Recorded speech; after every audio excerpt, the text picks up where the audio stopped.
The city of Coronado has started cutting down eucalyptus trees that have been rooted in one neighborhood for more than 100 years. But the tree removal operation hit a snag today when one resident who wants the trees to stay took matters into his own hands. Now, the trees line a section of the 100 block of E Street, and tonight that man has planted himself among the branches. San Diego 6's John Carroll live in Coronado tonight with the city's response to the plea to save those trees. John. Annetta and Jim, we are, as you were saying, in the 100 block of E Avenue, and as you can see behind me, some of the trees, well, for them it's too late. That was one of the big eucalyptus that was cut down here by the city today. They all have little pieces of paper stapled to them and red ribbon. This one says, "I am the Lorax, I speak for the trees have no tongues." Of course, we'll all remember that from Dr. Seuss. And over here in this tree, we have Coronado resident Daniel Stewart, and he is up there spending the night because he cares so much about the trees that he's willing to have a bit of an uncomfortable evening to help the trees survive.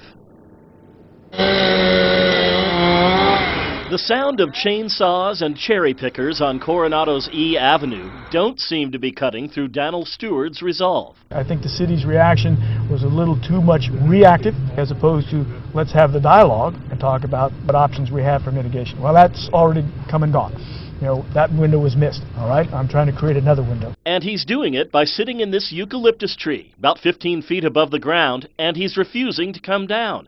The city has ordered crews to remove or trim back all the city-owned eucalyptus trees lining this street, and this one was tagged to be taken down. This particular tree, every morning we wake up to it, you know, and watch the sun slowly descend through the leaves with its golden glow, and for the 16 years I've lived here, we've enjoyed that thoroughly, and the whole block the same way. The entire block has had these trees for more than a century. Neighbors say a rarity for a residential street on the island. But those deep roots are also a cause for concern. Changed for me when a giant limb fell down off of one of these trees when my wife was coming back from a run, and it almost killed her. And so I sort of raised my consciousness to the danger these things provide. Mike Chase filed a complaint after several branches fell near his home, and the city agreed the trees are a liability issue. So why doesn't the city simply remove some of the more dangerous branches, leaving the tree itself? Well, tree experts say removing some of the branches of an old tree can actually make the whole tree less stable. Scott Wirtz says if the old eucalyptuses have to go, he wants to see them replaced. It makes this street unique, it gives it unique character. These types of trees do. We understand some are old, but if it takes 80 or 90 years for them to become dangerous, why can't we put some more in there so it becomes a problem for the year 2100 instead of 2014? He and the other tree supporters want the city to come up with a tree replacement plan.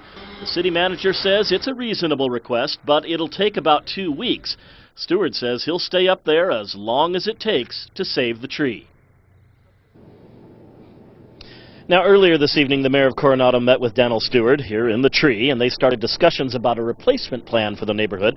City manager says they're willing to consider a species of eucalyptus for a replacement.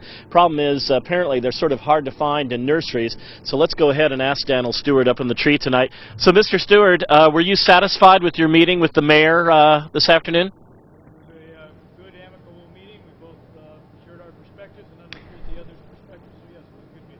So he said it was a good, amicable meeting, and they shared their perspectives. And let me just ask you very briefly, are you confident tonight that you're going to be successful in saving the trees? I don't necessarily think we can save the trees that have already been designated because there's an issue of liability associated with that. Okay. Major concern for the city. We're more concerned with how they preserve the trees. Got it. All right. So he says that he understands the liability issues that the mayor was talking about, and but this is a story that is not over yet. And guys, if you've ever been out here before, it is just a beautiful stand of trees here along E Avenue in Coronado. We're live tonight in Coronado. John Carroll, San Diego 6 News. That is a tough one on both sides.